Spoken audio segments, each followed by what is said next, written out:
Bem-vindos. Neste episódio o convidado é Gustavo Cardoso, professor catedrático e investigador de Média e Sociedade no ISCTE. E o tema é um dos mais importantes dos nossos tempos, os desafios atuais e o futuro do jornalismo. Foi uma excelente conversa e para mim também uma ótima maneira para explorar melhor este tema, até porque participei recentemente num colóquio no CCB precisamente sobre o futuro do jornalismo. E porquê é que o tema é tão importante? Porque o jornalismo é essencial à democracia e porque os jornais e outros média sofreram nos últimos anos quase uma tempestade perfeita.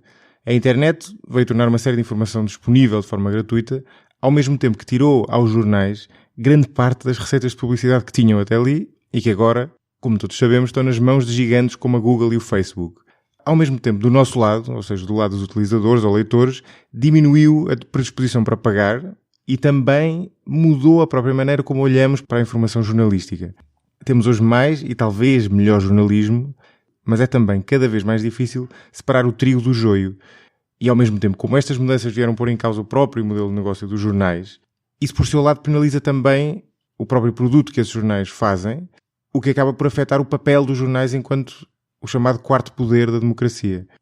Conversamos também sobre outros aspectos deste tema, como as fake news e propaganda, o papel dos privados e o papel do Estado e a tensão entre eles, a necessidade de reinventar o jornalismo e de experimentar e de fazer inovações, e falámos também de algumas especificidades do mercado português de jornais, como por exemplo a particularidade, que a mim me parece um mau sinal, de quase todos os jornais portugueses terem um posicionamento político supostamente ao centro ou muito perto do centro. Termino com um teaser. Vale a pena ouvir a sugestão do convidado, fora da caixa, para resolver o problema da insustentabilidade financeira dos jornais. Só digo isto. Tem muitos riscos, mas também tem uma potencialidade grande. Então, bem-vindo ao podcast. Bom dia. Vamos lá falar do futuro dos média. Eu acho que eu nem sei exatamente por onde começar, na verdade. Há tantas coisas, mas se calhar um ponto interessante. Já me dirás se concordas com o que eu vou dizer. Parece-me que existe que se criou um mito, implicitamente, não necessariamente explicitamente, mas que ao falar-se de coisas como fake news e clickbait e o problema dos jornais em gerar rendibilidade, gera de certa forma a crença de que o jornalismo está pior ou que o conteúdo jornalístico está pior. O que não parece que seja propriamente verdade. Desde logo, em termos relativos até se pode argumentar que sim, mas em termos absolutos de todo não. Ou seja, nós hoje em dia temos acesso a muitíssimo mais informação do que tínhamos antes, qualquer um de nós, e isso tem efeitos diretos desde logo enormes, e tem efeitos indiretos socialmente, eles próprios também muito grandes, porque significa que cada um de nós pode transmitir essa bagagem com o que vai entrando em contacto a outras pessoas e gerar uma série de efeitos de segunda e terceira ordem que socialmente são, no fundo é aquilo para que o jornalismo serve, não é? Comparativamente ao que acontecia antes, que a pessoa comprava um único jornal, não é? Eu penso que, em primeiro lugar, nós temos que olhar para o tempo em que vivemos. Historicamente, nós tínhamos uma concepção, por exemplo, do que era uma pessoa estar informada. Durante o século XX, uma pessoa estar informada passava quase sempre pela ideia de que a pessoa estava atenta às notícias, àquilo que ia acontecendo.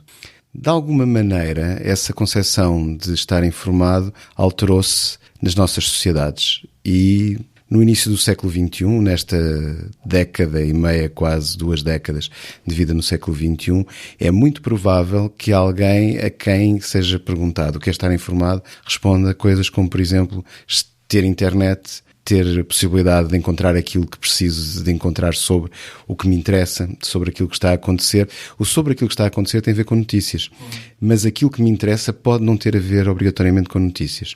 Eu acho que há uma transformação na nossa percepção do que é estar informado e que isso tem a ver com as mudanças tecnológicas, mas tem a ver também com algo mais. E esse algo mais não é apenas a questão da prática do jornalismo, é a forma como nós olhamos para o mundo, em termos de sociedades desenvolvidas no século XXI. E, portanto, o jornalismo sempre conviveu com a existência, por exemplo, agora só para falar de outra tecnologia, de livros. Os livros eram quase como se fossem o campo para saber mais, para ter um saber especializado sobre alguma coisa, e as notícias eram para estar informado. Com a internet e a disponibilização de informação e com muito mais gente a produzir, com uma outra dimensão que tem a ver com a rapidez também do acesso e da produção, de alguma maneira esse mundo entre o dos livros e o dos jornais, entre os livros versus a televisão e o cinema e a rádio, fundiu-se. E a partir daí eu creio que estavam criadas as condições para que culturalmente nós tivéssemos mudado a nossa percepção sobre a importância do jornalismo. Não é por acaso que hoje em dia as pessoas e o próprio jornalismo têm que vir explicar porque é que é importante que haja jornalismo. E a partir do momento em que nós temos que fazer uma explicação é porque algo está a mudar. Isto não quer dizer que o jornalismo no futuro não venha a ser tão importante como foi no passado e como é no presente. O que se passa é que nós passamos a ter que perceber porque é que é importante. É um pouco como as alterações climáticas, se quisermos.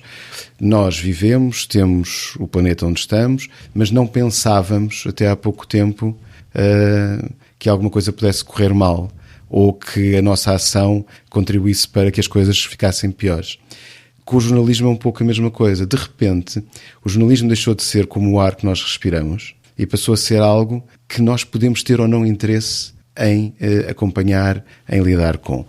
E depois também se transformou, isto tudo, estamos a falar aqui de vários patamares, mas há também uma coisa em que o jornalismo também foi apanhado no meio, e que tem muito a ver com o que estávamos a conversar há pouco, que é a própria construção frásica, ideológica, do que são notícias falsas. Supostamente as notícias nunca foram falsas. Havia propaganda e notícias.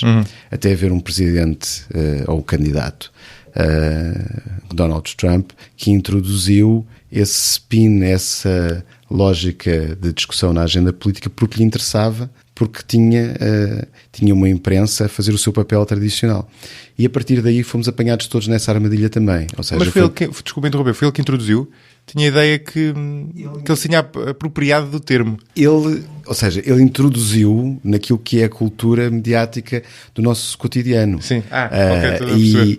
E ao fazê-lo, e ao ter sido acompanhado pelos próprios mídia e pelo jornalismo que deu voz a essa concepção, a essa arma política, acabou por ainda criar uma maior dinâmica de, não tanto de desconfiança, mas de perguntar porque é que é efetivamente importante que haja jornalismo. Eu sei, se me perguntarem a mim, mas porque é importante que haja jornalismo? Bem, se nós quisermos viver em sociedades democráticas, é fundamental que haja jornalismo. É fundamental que haja, não só na dimensão política, mas na económica, social e cultural, jornalismo. Ou seja, responder à pergunta porque é que o jornalismo é importante tem a ver com o facto de, se nós quisermos viver em sociedades democráticas, necessitamos de jornalismo. Com todas as questões que se colocam sempre, de saber e das críticas, de dizer não é imparcial, não é objetivo, não está a atacar só para um lado, não está a ser equilibrado. Tudo isso faz parte da discussão sobre o jornalismo e também faz parte daquela mistura que nós a dada altura encontramos, e em particular no caso português, quando estamos a falar sobre jornalismo e falamos, por exemplo, sobre televisão, e misturamos tudo. Misturamos aquilo que é jornalismo, efetivamente, do que é, por exemplo, comentário. Claro. E aí é óbvio que, em algumas situações e em alguns contextos, há comentário que é mais posicionado para um lado de um determinado conjunto de partidos, para o outro, portanto, uns estão mais bem representados, outros menos, e isso tudo cria, na nossa percepção, muitas vezes nós misturamos tudo. Jornalismo é estas coisas todas, e não é. Bem, mas isso depois precisamente por isso é que também o Donald Trump depois utiliza a questão das notícias falsas, etc. Sim. Mas é interessante também, se calhar, nós pensarmos uma outra coisa.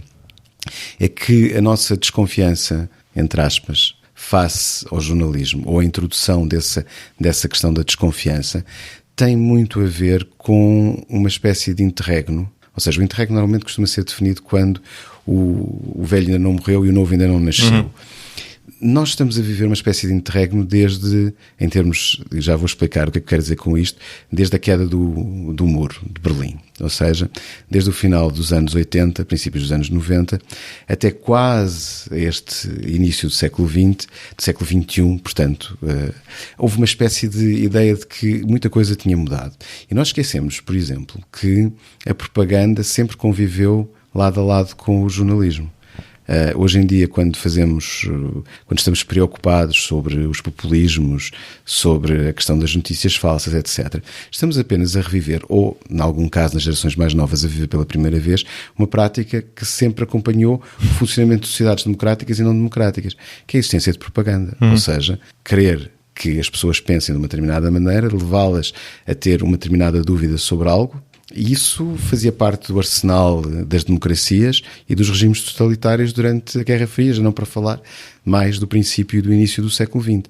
Portanto, o que nós não estávamos habituados, precisamente por termos vivido esse período de paragem, era a ideia de que as nossas sociedades viviam ativamente embrulhadas, entre aspas, sim, em práticas de propaganda. Até porque estas coisas, o que eu costumo dizer é uma coisa que eu quase sempre a dizer a propósito de tudo, que determinada coisa não é discreta, é contínua. E aqui é um bocadinho isso, não é? Ou seja, não se trata de haver um mundo sem fake news ou sem propaganda e outro mundo com propaganda. O que existe é sempre uma dose de propaganda variável entre uma realidade e outra, e mesmo nos países democráticos existia propaganda. Sim. Aliás, salvo erro, o inventor da propaganda era um tipo que até estava ativo sobretudo nos Estados Unidos, se não estou em erro. A propaganda foi uma arma utilizada pelas democracias para combater regimes totalitários também. Exatamente, portanto, sobretudo durante a Guerra. E durante a Guerra Fria e durante a Segunda Guerra Mundial, e nós tivemos-la na nossa guerra colonial também, chamámos-lhe ação psicológica e outras coisas, portanto,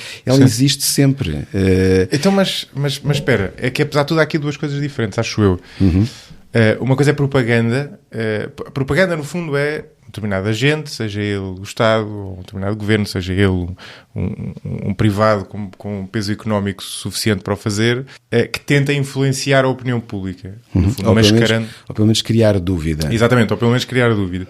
Mas existe também outra coisa que, não sendo propaganda, pode estar ali borderline na questão das fake news, que é jornais ou outro meio que começa a publicar notícias tendenciosas, não por ter uma espécie de agenda propagandística por trás, mas ou por desleixo, ou porque sabe que é aquilo que aquele determinado nicho do público quer ouvir. Quer dizer, nós tivemos muito... No Reino Unido já existe há muitos anos. Aliás, acho até uma questão interessante comparar, por exemplo, os tabloides britânicos que existem há décadas com aquilo que agora começa a acontecer, que aquilo agora se vê muito em sites online e difundido através das redes sociais, que são notícias simplistas, notícias tendenciosas, com alguma manipulação dos factos, mas não necessariamente nessa lógica propagandística, numa lógica facciosa, se quisermos. Se nós quisermos pensar a utilização de notícias para propaganda, a notícia é apenas um instrumento da propaganda. A propaganda é algo mais vasto. A notícia é apenas um instrumento.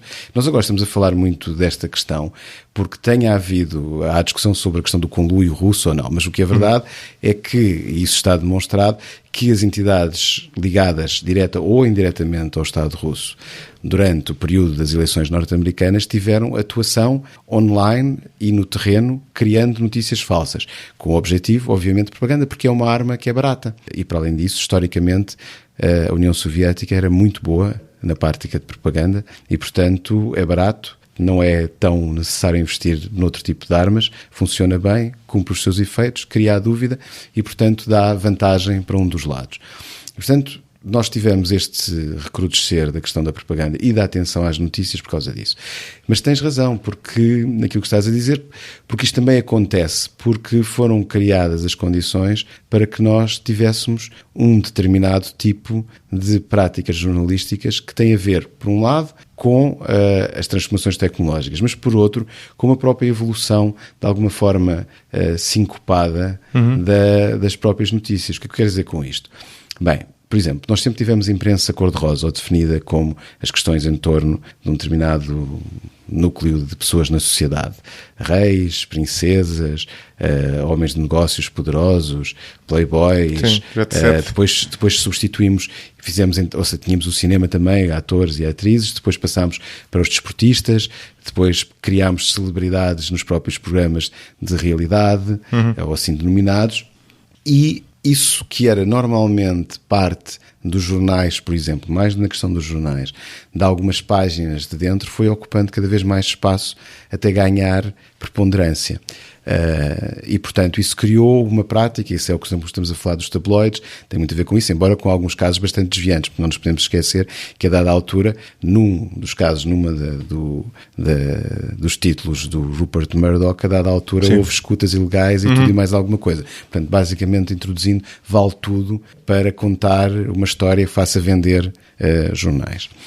Mas isto é uma questão complexa que gostamos a tratar. Sim. Porque se ela fosse simples, já muitas outras pessoas teriam mapeado e explicado tudo. É porque aconteceram uma série de coisas ao mesmo tempo. As empresas de comunicação social, por exemplo, nos anos 90, também se tornaram, em grande medida, parte da lógica comercial e empresarial tradicional de mercado, ou seja, foram para a Bolsa. E passaram a ter, porque foram tentar arranjar dinheiro, colocando ações em bolsa, estando sendo transacionadas, e a partir de dada altura o que nós tivemos foi a obrigatoriedade de produzir também excedentes, ou seja, lucros a serem distribuídos, portanto ter uma boa situação financeira. Bem, nós não nos podemos esquecer, por exemplo, no caso português, que nas vésperas da Revolução, o nosso sistema mediático em Portugal, portanto, a Revolução do 25 de Abril, estava falido e a banca também não estava em boa situação.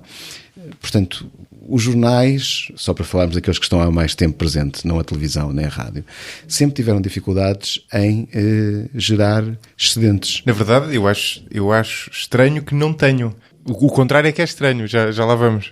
A questão é que as empresas, isto tem muito a ver com a nossa... As empresas podem dar lucro, é um facto. Um jornal é normalmente uma empresa, uma rádio também, uma televisão também.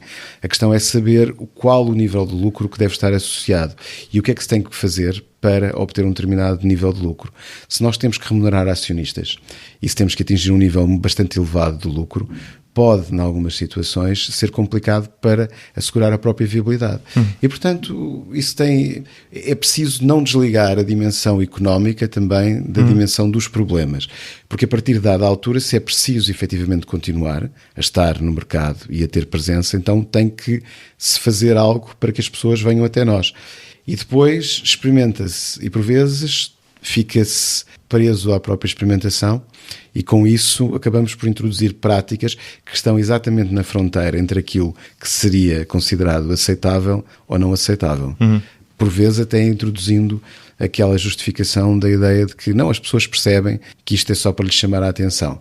Pronto, mas nós mantemos no quadro central aquilo que é a prática jornalística como ela é definida. Sim, mas eu agora fizeste um ponto para uma coisa... Deste-me um pretexto a fazer a ponto para uma coisa interessante, porque o jornalismo, no sentido lato, é aquilo que a economia se chama um bem público. E é um bem público muito, muito particular, que é interessante. Ou seja, é um bem que... O bem público basicamente significa que, só para explicar quem nos está a ouvir, é como a luz da rua, por exemplo. É uma coisa que ilumina a minha casa e a casa do meu vizinho, ao mesmo tempo. Ou seja, se eu pagar por ela, o meu vizinho usufrui na mesma, e eu utilizá-la, em nada diminui a capacidade do meu vizinho de utilizar aquela luz. E o jornalismo, e portanto significa que coisas como a luz ou a defesa nacional, não sei o quê, têm que ser, normalmente são serviços prestados pelo Estado, porque é a única forma de o fazer no nível adequado socialmente, porque senão o mercado, eu não ia pagar luz suficiente para todos nós usufruirmos e íamos acabar provavelmente com a rua sem luz. O jornalismo é muito isto, com uma série de nuances, mas é muito isto no sentido em que, tanto pelo efeito indireto, hoje em dia com a internet...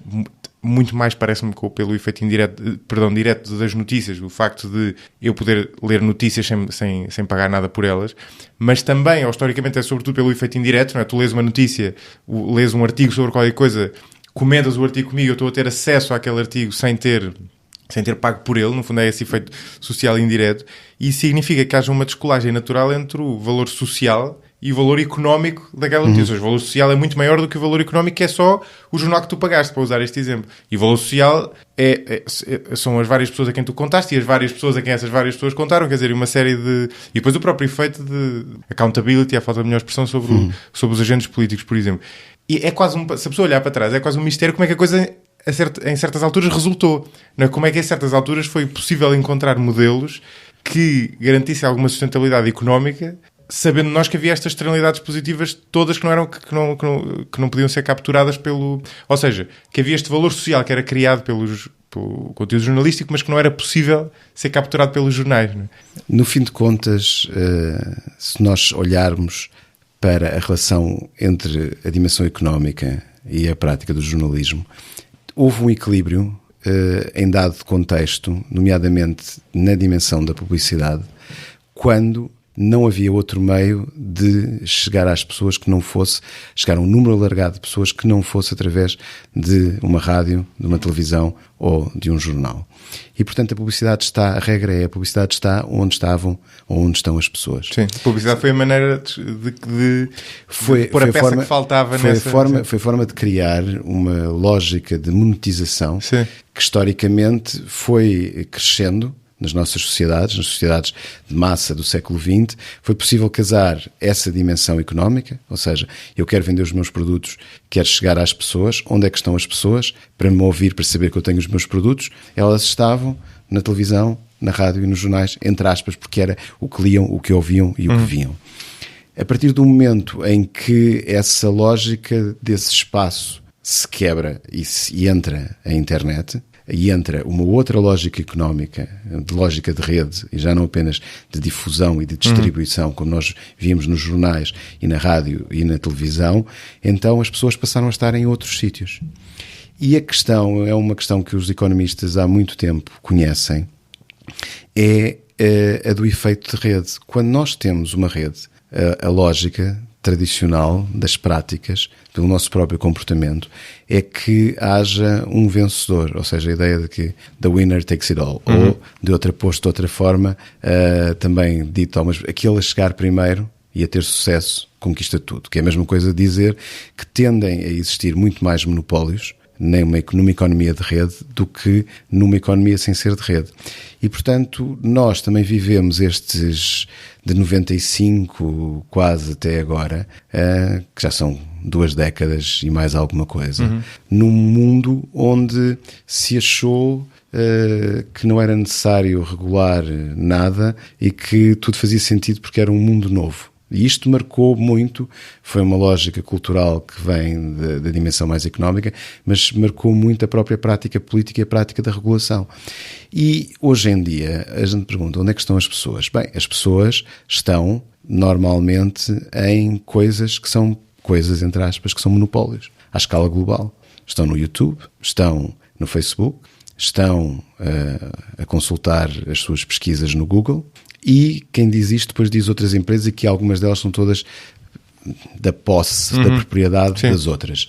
E, portanto, nós criámos um universo muito diferente, em que o universo que estava separado, por exemplo, pela questão da língua, em que havia os jornais em português e os jornais americanos e uns e outros não eram lidos, para um mundo onde as plataformas e o conteúdo que lá está dentro e a monetização têm a ver, ou só pode ser efetivamente gerida e trabalhada com a anuência dessas plataformas. E, portanto, a questão é para dizer, as pessoas mudaram, deixaram de estar em alguns sítios e passaram para outros. Mas isto não é a história toda, porque a história toda, se nós quisermos contá-la, temos que olhar também para as particularidades do que é o mundo falado em português, em particular de Portugal. Não quer dizer que não aconteça a mesma coisa noutros países que falam português, no Brasil, Angola, Moçambique, Guiné, Timor, etc. Mas nós temos algumas características que têm que ser bem pensadas. E uma delas, para se quisermos fazer uma análise correta, e uma delas é que claramente existem jornais a mais, talvez não existam televisões a mais, talvez existam também algumas rádios a mais, ou então nós temos que reinventar. Se não existirem a mais, então a única forma de poder dizer uma coisa diferente é se conseguimos reinventar a maneira de gerar lucro e receitas para este universo. Mas espera, desculpa interromper, quando dizes que existem mais do ponto de vista do valor social ou do valor económico? Do valor económico. Ok. Porque do valor social tudo pode existir. Todos nós estamos aqui a falar, estamos a fazer aqui um podcast, eu posso fazer vídeos no Isqueté. Claro, sim, o limite é muito maior, não é? Mas a questão é, eu não vou conseguir gerar receitas a partir daí que sustentem os projetos por si próprios. Isso depois já é uma outra discussão sobre... Mas passo por passo, olhando para a realidade que nós temos hoje, se alguém perguntar, ok, então mas há problemas na imprensa escrita? Porquê? Porque a publicidade saiu do local e foi para o global, ou seja, a publicidade passou a estar muito mais presente na internet e a ser gerida essencialmente pelo Google e pelo Facebook, e deixou de entrar, portanto, nas contas dos jornais, nomeadamente os jornais nacionais, porque os jornais locais, se tiverem estratégias bem pensadas para lidar, ou seja, se investirem na sua parte comercial e tiverem capacidade e engenho de fazer coisas de maneira diferente e de se reinventar nessa relação de proximidade, podem vir a ter um futuro mais ou menos equilibrado. Agora, os jornais nacionais, por exemplo, têm outro tipo de problema, porque as receitas tradicionais eram da venda em bancas, das assinaturas e da publicidade. E se nós olharmos para aquilo que é um jornal hoje em dia e aquilo que era um jornal há 20 anos atrás, nós vamos notar alguma coisa. E podemos fazer isto, é quase um exercício arqueológico, mas vale a pena ser feito. Podemos perguntar assim, antigamente os jornais tinham anúncios de carros. Onde é que estão os anúncios de carros? Na internet. Os jornais antigamente tinham anúncios de aluguéis de casas. Onde é que estão os anúncios de aluguéis de casas? Estão na internet. A gente até podia começar a dizer marcas. Pronto. Ou seja, há 20 anos atrás, Airbnb provavelmente seria num jornal. Hoje em dia é numa plataforma. Está disponível. Emprego, a mesma coisa. Antigamente era nos jornais, hoje em dia está na internet. E podíamos continuar por aí. Havia aqueles anúncios de serviços sexuais que apareciam. Também devem ter saído, não é? Agora estou a pensar nisso. O sexo também acaba por estar noutras plataformas. Não é exatamente a mesma coisa, até porque o Tinder não é uma plataforma de venda, ou pelo menos não é diretamente uma plataforma de venda. Não estava a pensar nisso, mas mas estão noutros sítios também. Agora, há uma coisa, se nós pensarmos, o que é que ficou nos jornais? Bem, por agora ficaram as notícias, alguma publicidade e a necrologia. Basicamente, sim. Os jornais... A necrologia é uma grande força dos jornais locais, não é? Acho que continua a ser... Locais, mas mesmo nos nacionais. Nós vamos ver, e se quiséssemos introduzir outras coisas, e as farmácias e os cinemas sim também estão, mas as pessoas normalmente pesquisam na internet. Aliás, isso verifica-se quando se vai ver semana passada. Isto está, vamos colocar aqui uma questão temporal, portanto, na conversa, mas quem nos ouvir depois fará essa separação. Fogos em março, as pessoas estavam a pesquisar na internet sobre os fogos, onde é que estavam a acontecer. Portanto, as pessoas telefonam, ou telefonavam mais antigamente, mas hoje em dia pesquisam na internet. Portanto, nós fomos retirando uma série de conteúdos que eram acessórios, mas que estavam juntos com as notícias aos jornais. E as pessoas também foram desaparecendo, pelo menos dos jornais em papel. Na questão da internet, é óbvio que toda a cultura de gratuitidade e da ideia que a informação quer ser livre, não as notícias querem ser livres, para voltar ao princípio da conversa, tudo isso criou uma lógica de não pagamento. Agora, vamos introduzir aqui, não vamos só dar mais notícias. Vamos introduzir como é que isto se resolve. Bem, talvez se resolvesse da mesma maneira que outras coisas se resolvem, ou seja, perguntando em primeiro lugar onde é que as pessoas e o que é que as pessoas continuam a pagar e a pagar em termos de faturas. Pagam eletricidade, água, telecomunicações. Bem, então vamos fazer o seguinte raciocínio. Quantos grupos grandes de telecomunicações é que existem em Portugal? Pronto. Podemos dizer nós, Altice, Vodafone, depois também podíamos colocar três grandes e mais um. Ok, mas 3 grandes. Então vamos pensar assim. Bem, se isto por exagero, porque eu tenho dúvidas que as pessoas aceitassem isto que eu vou dizer, pelo menos por este valor, se nós cobrássemos €1 a mais na fatura da nós, da Altice e da Vodafone por uma assinatura mensal de jornal, que eu acho que tinha que ser menos, isso, se nós introduzíssemos o valor do que é o número de pessoas que utilizam a internet em Portugal, que anda à roda entre os 6, vamos ser conservadores, 6,5 milhões de pessoas, 7 milhões de pessoas, isso queria dizer por mês o valor da conta que acabámos de fazer, ou seja, 6 milhões de euros, se todos dessem €1. 6 milhões de euros é uma verba que é totalmente impossível sequer de imaginar hoje em dia no quadro de uma redação ou de alguém que esteja a gerir um jornal. Qual é que é o problema? O problema é que se isso acontecesse, se as pessoas aderissem, fosse 6 milhões ou 3 milhões por mês de valor, não havia lugar para todos os jornais que estão. Porque numa economia de rede, aquilo que iria acabar por acontecer é que o primeiro a entrar ocupava o espaço dos restantes. E, portanto, teoricamente, existiria lugar em Portugal para 3 jornais um ligado a cada uma das empresas de telecomunicações. O que traduzia depois numa outra discussão, que é a concentração. Sim. E depois iríamos bater novamente à porta das discussões sobre o poder e ter muito poder, pouco poder, então, e a comunicação e o poder. Então, mas espera lá. A tua ideia era ter uma ligação direta entre cada uma das operadoras de um jornal ou todas elas contribuírem para um bolo? Aquilo que aconteceria provavelmente teria que ser feito. Os jornais e as rádios de televisões sempre funcionaram numa ligação identitária com quem os consome. E portanto, muitas vezes isso tem a ver, e sempre teve a ver, é preciso dizer, com o facto de eu sentir que as ideias e as notícias que são publicadas naquele jornal, e eu separei ideias e notícias, porque as ideias são do documentário, as notícias são as dos jornalistas, têm algo a ver com a minha visão do mundo.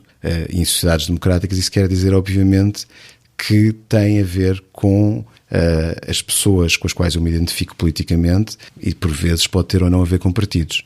Claro. Não, mas eu dizia isto porque podia haver uma alocação de... Bom, mas já lá vamos. Sim, já lá vamos a isso. Olá!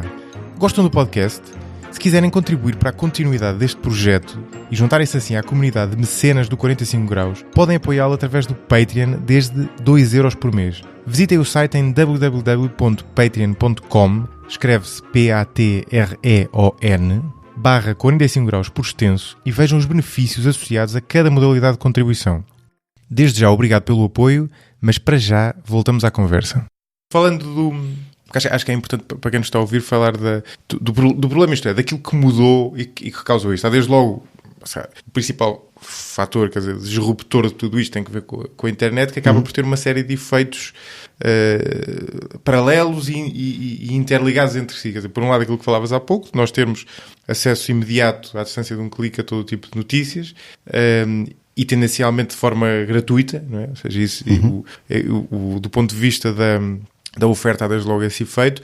Há também um efeito que eu acho em última análise bom, embora tenha dores de crescimento, se quisermos, ou seja, tenha pelo menos inicialmente alguns efeitos negativos, que é a questão de, no mercado onde existiam barreiras à entrada, de repente essas barreiras praticamente desapareceram, para não dizer que desapareceram completamente. Ou seja, hoje em dia não há praticamente nada que me impeça de fazer um site online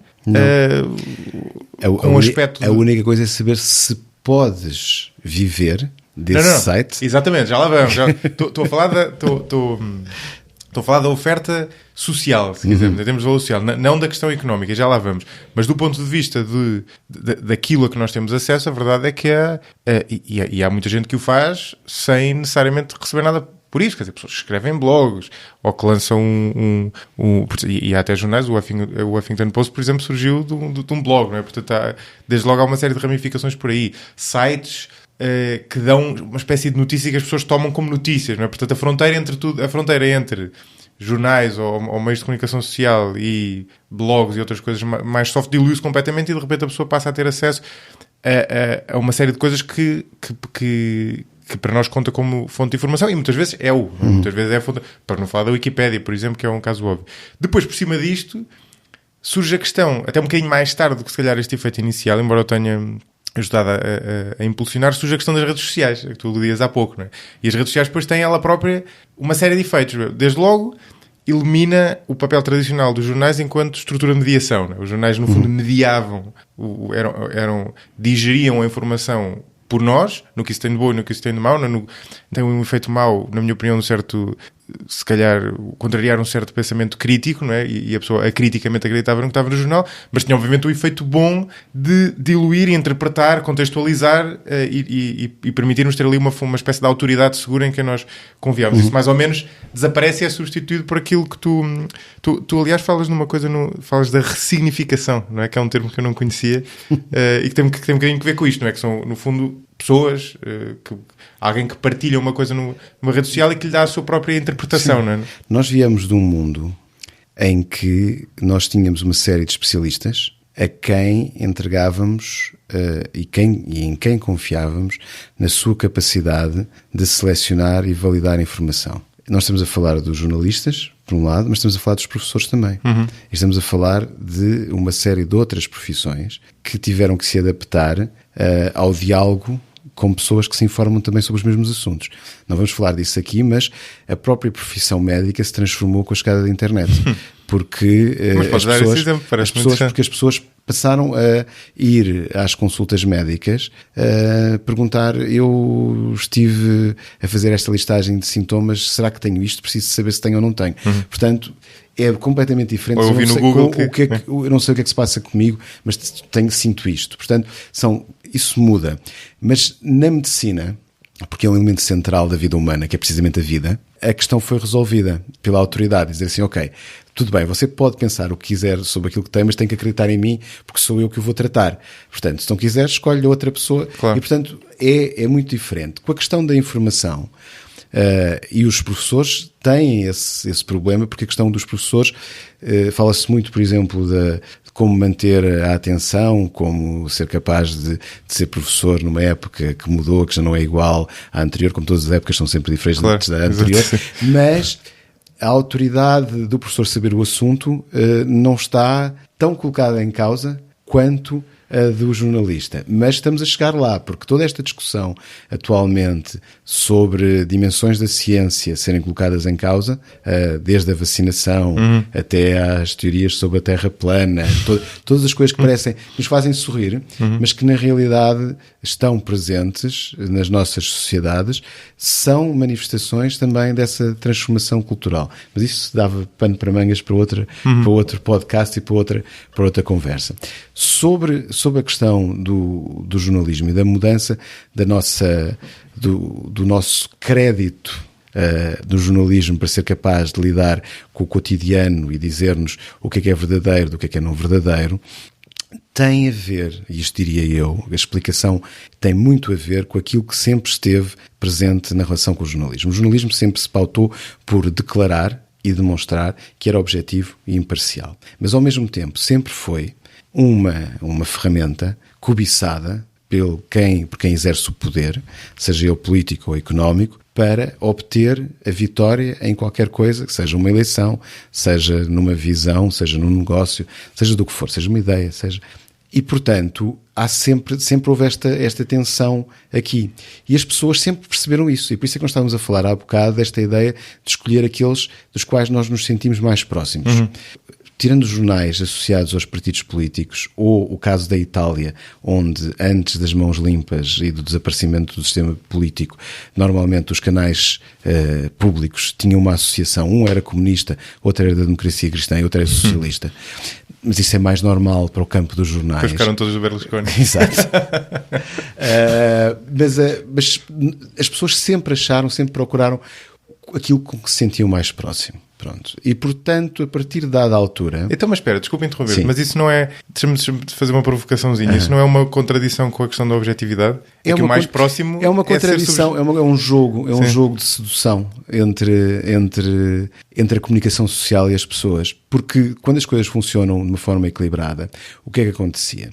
Ter-se-ia mais comentadores... Quando eu digo forma equilibrada, estou a falar entre a objetividade e o facto de oferecer uma pertença identitária, política às pessoas. Eu acho que há uma tensão entre essas duas coisas. Sempre. E esse equilíbrio, quando bem gerido, tinha muito a ver com a opinião refletir mais posições identitárias de uma determinada corrente política e o jornalismo manter-se na maior parte dos casos, porque também existem questões, mas depois ainda vamos aqui falar de uma coisa mais, se vier efetivamente, se for interessante. E o jornalismo se manter essencialmente balizado pelas dimensões de objetividade e da imparcialidade na análise e de cruzar as fontes e de ser capaz de fazer contraditório, todas essas coisas que são básicas porque o jornalismo, a partir do momento em que perde a percepção de que é isso, deixa de ser valorizado também pelas pessoas. Isto é um pouco estranho, mas basicamente é assim. Eu posso ser de direita ou de esquerda e até achar que aquele jornal ou aquela cadeia de televisão ou aquela rádio é mais próxima de mim, mas se de repente se perder a objetividade, se perder essa imparcialidade e de repente na prática for mesmo mais próximo de mim, então eu deixo de acreditar na capacidade daquilo ser uma coisa séria. E, portanto, este equilíbrio é um pouco... Os teóricos da informação chamam uma coisa sticky knowledge, por exemplo. A tradução seria conhecimento pegajoso, que não funciona muito bem em português, mas tem a ver com aquelas coisas que não se pode pôr num manual, porque, por exemplo, andar de bicicleta. Se a gente dá as instruções de andar de bicicleta a alguém, aquilo que acontece é que a pessoa provavelmente vai cair da bicicleta. Há certas coisas que só fazendo é que se consegue efetivamente aprender. E a prática jornalística, este equilíbrio difícil de ser feito, é algo que não está nos manuais e que não se ensina. Mas é isso que faz o sucesso também da relação entre o jornalismo e o seu público.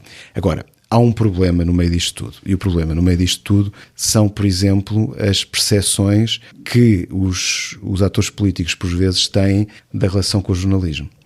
Que é ver numa determinada prática do jornalismo algo contra si. Pronto. Sim.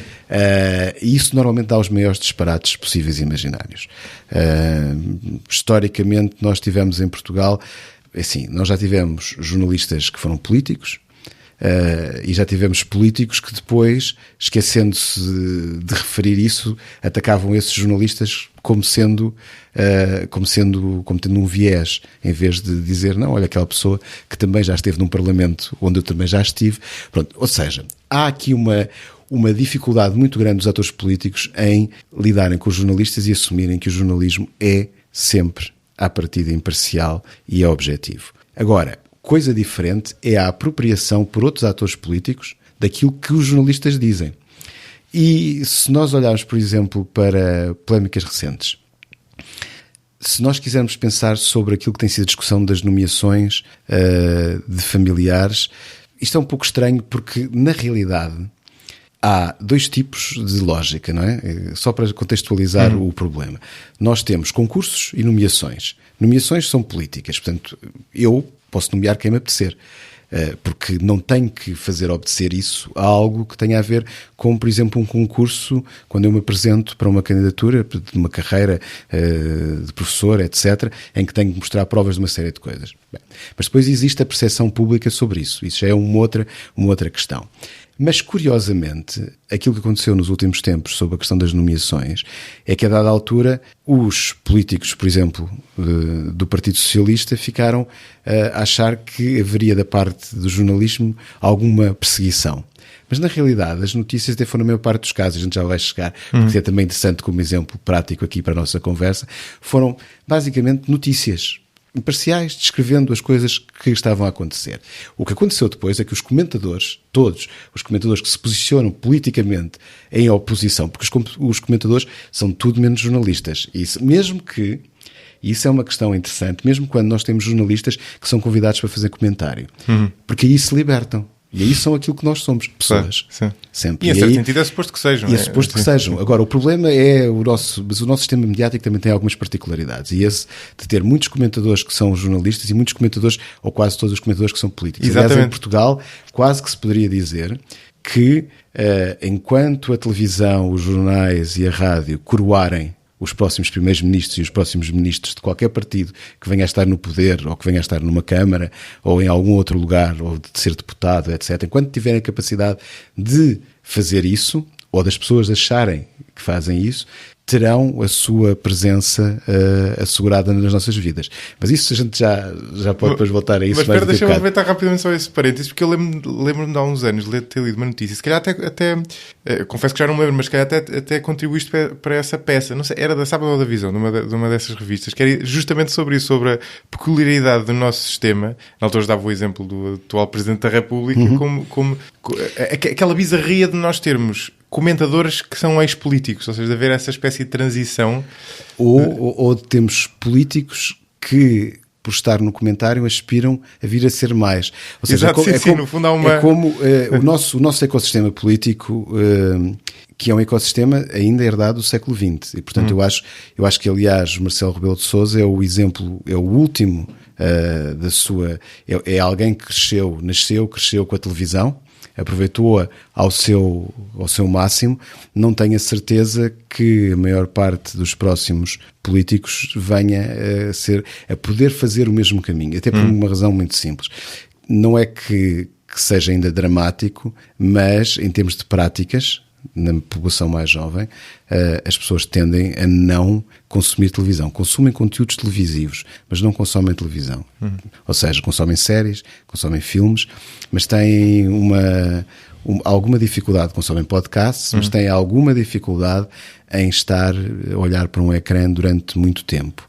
Consomem notícias nas redes sociais, também aquelas que lhes chegam, mas, portanto, há aqui a televisão, enquanto vai continuar a ter a sua presença, vai continuar a estar, mas não quer dizer que seja possível repetir um efeito Marcelo Rebelo de Sousa. Eu não teria falado disso com o Pedro Buxeria, a questão da televisão de fluxo, acho que é assim que se chama, não é? Aquela televisão da pessoa ligar e estar a dar, não é? Essa é uma televisão que hoje em dia se consome cada vez menos. Embora eu acho que nunca se vai deixar de consumir, admito. Sim, os jornais nunca desapareceram, e, portanto, a rádio não vai desaparecer e a televisão também não. Bom, mas há coisas que desaparecem, não é? Há coisas que desaparecem, mas ou não aquelas, não é?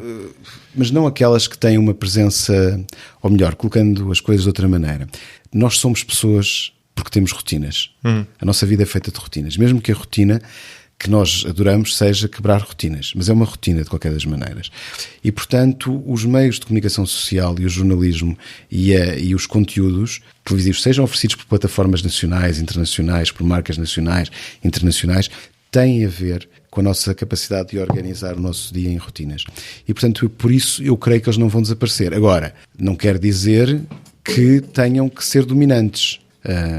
Portanto, essa é a questão. Mas voltando ainda àquele exemplo que estávamos a dar há bocado, só para percebermos um exemplo prático sobre o funcionamento do sistema mediático português e o cotidiano atual dos nossos mídia, a vontade, por exemplo, de encontrar ligações familiares produziu coisas completamente que dariam razão a Donald Trump em dizer que, estão a ver, os jornalistas só queriam notícias falsas.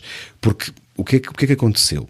Quando o El País fez uma notícia sobre António Vitorino e a Ministra do Mar, dizendo que eram familiares, ou quando pôs o candidato das europeias, o número 1 e o número 2 da lista do Partido Socialista como sendo familiares também. Quer dizer, começaram a surgir todos os disparates que são característicos de notícias falsas na imprensa que é suposto não ser criadora de notícias falsas. Portanto, o que nós de repente tivemos aqui foi um paradigma, a demonstração do paradigma dos problemas do contexto atual. E isto é importante porquê? Porque, ao contrário muitas vezes daquilo que os jornalistas e os políticos pensam, e porque são duas profissões de poder, ok? Essa também é uma questão importante. Sim. O jornalismo é uma profissão de poder, claro, e a política é uma profissão de social. Aquilo que se de repente as pessoas que não se pensam, ou que essas profissões normalmente não pensam sobre a população em geral, as pessoas têm ideias muito claras sobre a comunicação e sobre os erros. O caso português, medido internacionalmente, comparativamente com aquilo que faz o Oxford Reuters Institute, que tem um questionário que é aplicado em muitos países. Os portugueses têm a noção de que existem muitas notícias falsas no seu país. Mas que notícias falsas são essas? São erros grosseiros dos jornalistas, ou seja, das marcas de jornalismo e dos jornalistas profissionais. São a percepção de que existem tentativas de clickbait, entre aspas, ou seja, tentar levar as pessoas a uma coisa que não é exatamente aquilo sobre o que é tratado. Portanto, o que se passou é que nós estamos a viver num mundo em que cada vez que há um pequeno problema, as pessoas aumentam a sua percepção de que o problema é muito grande.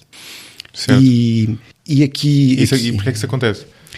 Acontece porque está criada a percepção de que há um problema, que são notícias falsas, propaganda, por aí por diante. Quando o jornalismo não toma ainda mais preocupações em lidar com esse fenómeno, qualquer pequena coisa que acontece contamina a percepção que se tem sobre o todo. E isso tem a ver com o seguinte: estávamos a falar, para responder ao porquê. Jornalismo e política são duas profissões de poder. Assim como os juízes também são e os banqueiros também. Todas aquelas pessoas que estão na órbita de uma profissão de poder têm... há um problema que está sempre associado a eles, ou seja, que é este. O mal de um contamina a percepção sobre todos. E por isso, quando há corrupção com um político, os políticos são todos corruptos. Quando há erros grosseiros na prática jornalística, os jornalistas são todos desonestos. Quando há um problema num banco, os banqueiros já se sabe o que são todos. Portanto, quando o juiz faz, é porque os juízes são todos assim. E daí que seja, ao contrário de outras profissões, por exemplo, quando um professor faz um disparate, normalmente não se diz que os professores são todos iguais. E há outras profissões... Mas porquê essa diferença? Porque tem a ver com a relação de poder. O professor tem poder dentro da sala de aula, mas tem quase nenhum poder fora dela. Um político, um jornalista, um banqueiro, um juiz tem poder na sua própria prática profissional, no sítio onde a desempenham, mas vai muito para além daí, e portanto daí que sejam profissões de poder. E eu acho que o jornalismo em Portugal e noutros sítios talvez não tenha ainda interiorizado efetivamente os prós e os contras de ser uma profissão de poder. Ser jornalista é ter a capacidade de poder moldar o curso dos acontecimentos. Esse é o lado, se quisermos falar à Guerra das Estrelas, é o lado bom da força, mas também tem o lado mau da força. É que quando há um erro, isso volta-se para si e para todos. Aliás, se nós quisermos falar sobre questões de confiança, e agora juntando duas coisas que falámos, banca e jornalismo, não é por acaso que os bancos nunca, a menos que sejam obrigados, revelam os ataques de hackers ou os assaltos às suas dependências. Assim como o jornalismo normalmente também não gosta de dar visibilidade ao erro ou pedir desculpas com a mesma amplitude que deu visibilidade ao erro. Porque tem a ver com confiança. O jornalismo e a banca vivem da confiança das pessoas. Se as pessoas perdem a confiança, perde-se a relação, perde-se o negócio e vem tudo por aí abaixo. Portanto, quando nós normalmente apenas pensamos nestas questões da comunicação sobre as notícias, são boas, são más para uns, estão a ser bem feitas, mal feitas. Mas as implicações das notícias na nossa vida, no nosso cotidiano, são muito mais vastas. E, aliás, não é só a questão de basta perceber a confiança, por exemplo, nas redes sociais. É herdada, entre aspas, da prática jornalística. A partir do momento em que o Facebook começou a ser colocado em causa em termos da confiança das pessoas para o tipo de informação e o tipo de impacto que estavam a ter as práticas, veio para aí abaixo o seu valor bolsista também e muita gente começou a sair de utilizar o Facebook. Portanto, a confiança é um elemento central em tudo aquilo que tem a ver com a informação. E os erros pagam-se muito caro, daí que seja necessário que haja práticas muito bem controladas e muito bem estruturadas por parte das organizações onde as pessoas trabalham. E a difusão desses erros também aumentou imenso com a internet, não é? Antigamente um jornal que errasse fazia uma nota no algures das últimas páginas. Eu vou introduzir alguma coisa do humor.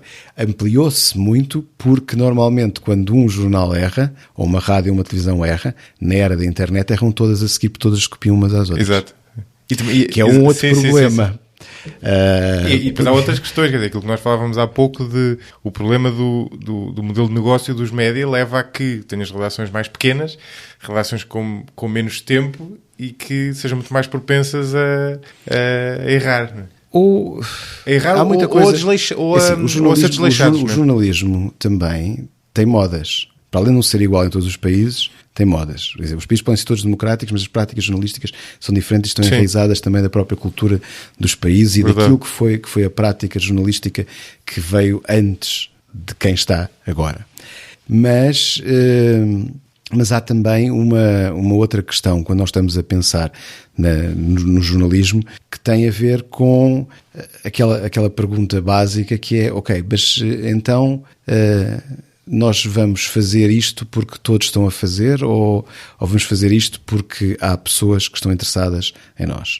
Eu diria que esta pergunta não é sequer enunciada nos dias de hoje, na maior parte dos casos, porque, e agora voltamos à questão económica, se as coisas não estão bem economicamente nas redações, independentemente do seu tamanho, o que há é uma tentativa de resolver o problema.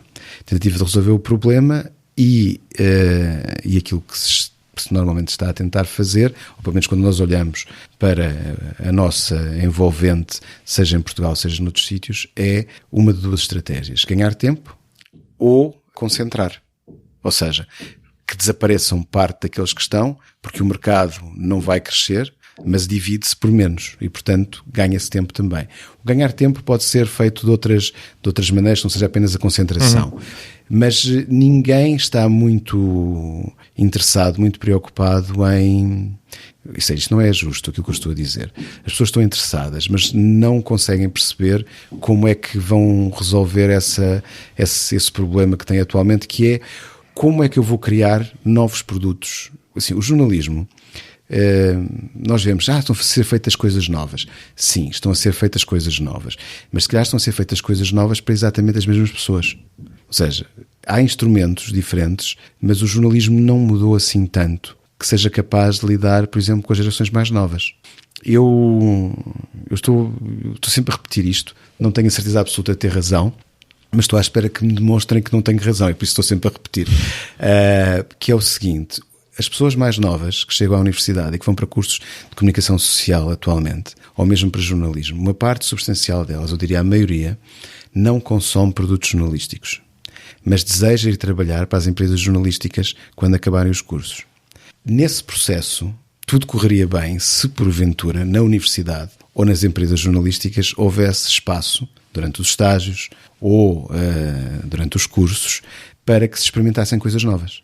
E quando eu digo coisas novas, não são as coisas que as pessoas velhas como eu, que têm quase 50 anos, ou as pessoas que têm 30 ou que têm 40, que estão tão velhas nessa mesma perspectiva, sejam capazes de dizer aos outros para fazer. Olha, faz desta maneira. Não. O que nós precisamos é de dar espaço para que as pessoas mais novas experimentem formatos, produtos, lógicas, práticas jornalísticas diferentes, e têm que errar porque o grande problema é que não há espaço para errar hoje em dia nas empresas. E a universidade não consegue ser suficientemente... Não consegue porque tem esta relação, está a preparar pessoas para irem trabalhar para o mercado de trabalho que está lá fora, ou seja, não está vocacionada para inovar e para quebrar barreiras, porque a universidade é uma instituição conservadora, tal como, por exemplo, a Igreja Católica. Sim. Sobrevive só por uma razão, quer uma, quer outra. Mas esta é a minha visão, porque tolera a dissidência nas franjas. E quando o mundo muda, tem alguém sempre disponível para ocupar o lugar da dianteira e vai buscá-lo à dissidência, para manter a dimensão conservadora. Pronto. Portanto, a inovação é muito complicada de introduzir, mas existe. E, portanto, elas inovam, sobrevivem, mas sempre num quadro conservador. E essa é a razão da sua durabilidade. Quando as empresas morrem e, portanto, as universidades continuam e as igrejas tendem também a ter essa capacidade de sobrevivência. Mas isto para dizer que não há inovação suficiente para assegurar que haverá consumidores, que haverá fruidores de notícias, porque vamos ver, é assim, eu posso partir um jornal de 1h30 em clipes de 2 minutos e 20 ou menos, e posso montar e juntar, etc. Mas a questão é que isso não funciona, porque não é uma questão de duração. Eu acho que é mesmo uma questão de linguagem e de posicionamento. Isto não quer dizer que as gerações mais novas, como muitas vezes fazem as gerações mais velhas, passam atestados de burrice. Sim. Ou dizer que eles gostam só de coisas disparatadas e não sei o quê. Quer dizer, porque isso é dizer, nós nunca conseguimos sair desta... Cada geração que chega acha sempre coisas estranhas. Exato. Da geração que vem depois. Mas não há uma prática institucionalizada de experimentação. E as empresas têm um problema, que é que não podem colocar as marcas em causa. Porque se falham e têm uma marca forte associada, paga-se um preço. E quando as coisas estão a entrar em derrapagem em termos de receitas, não é muito fácil fazer isso. Mas aqueles que sobreviverão serão aqueles que o fizerem. Eu estou a dizer isto a propósito de todas as marcas que as empresas têm. Elas podem ser jornais, podem ser rádios, podem ser televisões. Aqueles que não experimentarem, que não inovarem, que não criarem a próxima relação com as gerações mais novas, dificilmente vão ter sobrevivência. Quer dizer, sobrevivem porque as nossas sociedades são cada vez mais constituídas por exagero, por 3 grupos. Pessoas com mais de 50, pessoas entre 25 e 50 e pessoas até aos 25. E, portanto, a esperança de vida aumenta, haverá consumos mais duradouros. Mas isso não resolve o futuro do... Mas do ponto de vista da oferta, eu por acaso acho que até temos numa situação que dificilmente seria melhor. Ou seja, tu, com aquilo que eu falava há pouco da diluição praticamente total, da eliminação praticamente total das barreiras à entrada, significa que qualquer qualquer pessoa saída da universidade com 21 ou 22 anos e que queira criar qualquer coisa diferente, pode fazê-lo sem... Tudo leva tempo e tudo gasta alguns recursos. Mas é possível fazê-lo, comparativamente com outras atividades, sem usar muitos recursos para isso. Aliás, até há alguns exemplos interessantes nos últimos anos. A questão é que o jornalismo, como nós o entendemos, não é uma profissão isolada. Ou seja, não é uma profissão do indivíduo. Depois vamos fazer aqui uma comparação sobre outra coisa também que é importante. É essencialmente algo que é feito em grupo. Porque para lidar com a complexidade é necessário também ter pessoas que trabalhem em conjunto. Bem, mas vamos agora, então, isto é uma declaração, primeiro para podermos falar depois da parte seguinte. E a parte seguinte é esta. No entretenimento, que tem a ver essencialmente com questões das artes, e quando o entretenimento, até podemos estar, eu estou a dizer entretenimento, estou a falar, por exemplo, de youtubers, seja sobre que assunto estão a tratar. E também de algum tipo de podcast mais para a parte de divertimento e tanto menos ligada à informação. Aí nós encontramos muita coisa a acontecer. Porquê? Porque tradicionalmente sempre foi assim. As pessoas desenvolvem aptidões, fazem experiências, juntam-se com grupos informais e depois, em algum momento, há uma integração dessas pessoas numa determinada instituição. Seja uma editora, mesmo que a editora um dia se venha a chamar Spotify. Pronto, ou seja, aquilo que acontece é, efetivamente, que se vai para um grupo, se vai-se para um teatro, se entra no circuito das novelas, etc. Portanto, é um processo e sempre foi assim. Parte do individual para depois para o conjunto. O jornalismo nunca foi assim. O jornalismo sempre foi sempre foram necessárias instituições existentes, acreditadas, presentes, onde as pessoas chegavam. Ou seja, não se começava a fazer jornalismo fora para depois entrar. Começava-se quando se entrava. Exato. E, aliás, hoje em dia a gente pode dizer assim, bem, temos aqui os dois. Vamos criar, por exemplo, vamos experimentar fazer um telejornal, entre aspas, completamente diferente para o online. Os recursos estão lá, olha, basta ir à página da Lusa, as notícias estão lá todas, são públicas, é um serviço público, está lá disponível, portanto eu posso ir buscar e dizer que a fonte é a Lusa e portanto tenho o material para fazer. Tenho também os computadores, tenho internet, tenho as coisas todas. Mas quando nós vamos ver e olhamos por aí, não detectamos essas experiências a acontecerem. Vemos algumas coisas. O podcast é um exemplo. Mas é um exemplo muito específico, muito limitado. Não quer dizer limitado no número de pessoas a que chega, mas limitado no número de pessoas que estão a experimentar. Mas não vemos grande coisa. E não vemos em Portugal, nem vemos nos outros sítios. Portanto, há alguma coisa, e muitas vezes as empresas dizem nós não vamos investir porque vamos ver o que é que está a acontecer, o que é que se vai passar nos outros lados e depois vamos interpretar isto e vamos trazer para cá. Mas há imensos formatos de entretenimento, mas formatos, outras coisas diferentes em termos de jornalismo, nós não as vemos. Mas as fronteiras também se diluíram um bocadinho entre uma coisa e outra. Ou seja, há muitas coisas que começam por... Exatamente, era aí onde eu queria começar a chegar. Só que nas nossas marcas, por exemplo, embora se possa pensar que há fronteiras, e em alguns casos até existem fronteiras que são mais ou menos diluídas, não vemos as coisas serem feitas de maneira diferente. O que vemos é mais prática, muito semelhante. Vamos colocar assim, ok, o Ricardo Araújo Pereira tem programas em que mistura, que brinca e que fala de assuntos sérios, que sempre foi uma característica da sua presença, mesmo quando eram em termos de gatos fedorentos, com entrevistas imaginárias e outras coisas, personagens. Tudo isso permite trazer temas novos, mas estamos a falar quase sempre de uma pessoa. Não estamos a ver outras pessoas a fazerem experiências e a colocar e depois possam ser trazidas para dentro das marcas que já existem, ou que possam dar origem a outras marcas. Isso não acontece. E se este diagnóstico está correto, e se não estiver correto, ótimo, quer dizer que já está a colocar uma hipótese, a hipótese demonstra-se como não verdadeira, mas que o problema do jornalismo está resolvido. Mas se efetivamente isto for assim, for aquilo que está a caracterizar o nosso ambiente em termos de experimentação, ou seja, que não existe, que é residual, isso é muito problemático e quer dizer também que ela tem que ser criada da forma como sempre foi. Ou seja, os meios têm que fazer coisas diferentes. Por exemplo, onde é que tem que ter origem nos próprios meios, é isso que queres dizer? Ou, se não surgem marcas novas, se não surgem organizações novas, elas têm que acontecer nas que são incumbentes. de maneiras diferentes, por exemplo. Não tem que ser as marcas, não tem que ser TVI, a SIC, a RTP. Pode ser, entre aspas, powered by RTP, powered by SIC, powered by TVI. Mas tem que acontecer ao lado. E tem que florescer sem ter os holofotes em cima. Ou seja, essas coisas têm que começar a acontecer. Porque o jornalismo é algo, apesar de tudo, que custa caro. Vamos ver. Eu, se quiser... Sim, tenho o jornalismo é sério, sim, claro.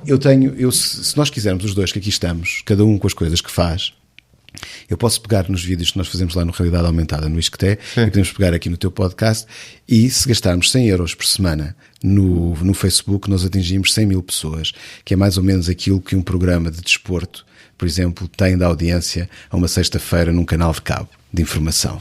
Ok, só que isso no final do mês custa 400 euros e é uma vez. Um podcast por semana, um vídeo por semana. Não é?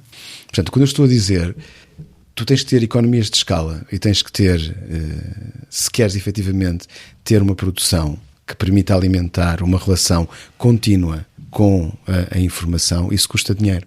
E, portanto, as empresas, mesmo numa época de baixas barreiras à entrada, e que as coisas sejam relativamente baratas. Porque depois, para teres massa, para atingir as pessoas, tu tens que... O modelo de negócio atual é, ou tu tens a capacidade de criar essa relação fora e vais levá-la para as redes sociais, ou para a negociação que farás com canais de cabo, etc. Ou seja, ou tens já um conjunto de fãs, ou então tens que os criar. E criando fãs atualmente, tu tens que pagar, tens que patrocinar as coisas que tens. É curioso, porque é engraçado discutirmos isso, porque eu não sei se concordo completamente. Ou seja, ótimo, mas isso é bom. Sim, também é o que eu acho piada. Há um lado, isso claramente é verdade. Ou seja, o facto, esta descolagem, nós falámos há pouco, entre o valor económico e o valor social do jornalismo, ou jornalismo no sentido lato, é uma coisa que faz com que haja menos oferta do que a oferta potencial, não é? Por não haver essa recompensa económica. Ou seja, há muitos potenciais criadores que ficam de fora simplesmente porque sabem que não vão ser remunerados por isso. Mas, por outro lado, por várias razões, pelo papel social do jornalismo, aqui no sentido lato, não é? Eu posso incluir o meu podcast no jornalismo neste sentido lato, no sentido estrito, claramente não é. Por esse papel social, por essa questão até de poder, se tu quiseres, há muita gente que, sem receber nada por isso, faz, sobretudo quanto mais rico for o país. Em Portugal nós vemos isso, por exemplo, num país como os Estados Unidos vê-se isso, mesmo em termos relativos, creio que se vê isso ainda mais. Mas tu tiveste muita gente, hoje ainda um bocadinho mais em baixo, mas tiveste muita gente a escrever nos blogs. Eu próprio escrevia num blog antes de ter aliás, até mais do que antes de ter o podcast. Tens hoje em dia pessoas nos podcasts, tens sites, tens coisas tens muitas coisas que surgem organicamente, e ainda fora, isto falando apenas de coisas que são feitas de certa forma por hobby, que depois podem ou não descolar dali. E mesmo fora, a verdade é que, e aliás, esse é um dos paradoxos curiosos, é porque os jornais têm o problema do modelo de negócio que têm, mas continua a haver jornais a ser criados todos os anos. Quer dizer, nos últimos anos houve vários jornais. Lembro-me de 2 ou 3 jornais quer dizer, conhecidos que foram criados nos últimos 2 ou 3 anos, portanto, pessoas que tiveram interesse justamente por esse poder social do jornalismo. Mas não para ganhar dinheiro. Não para ganhar dinheiro. O que eu quero dizer é, não ser possível ganhar dinheiro, diminui a oferta. Mas há outras coisas que persistem. Mas introduz um problema e não nos resolve uma característica que é essencial para falarmos em termos de jornalismo. É que quando se criam jornais para não ganhar dinheiro com eles, das duas uma, ou se tem uma missão filantrópica, e portanto é o mais próximo que se pode encontrar de uma determinada imparcialidade. Sim. Mas mesmo a filantropia, por vezes, tende a ter uma relação com o seu fundador e com a visão política e económica e cultural do fundador, e portanto cria um viés. Não é que alguém diga que não se pode fazer isto. São as próprias pessoas que fazem, que acham, bem, dado que somos financiados por, talvez devamos fazer menos disto ou não entrar tanto por aquilo. E portanto o que nós temos, se nós não tivermos algum tipo de independência na prática do jornalismo independência económica, não depender de mecenas que tenham visões próprias do mundo e não depender de financiadores que queiram ter algum outro tipo. Assim, se nós não conseguimos fazer isto, nós não vamos ter práticas jornalísticas que voltem a lidar com aquela tensão. Ou seja, por um lado, a imparcialidade, por outro lado, a proximidade com determinadas visões do mundo.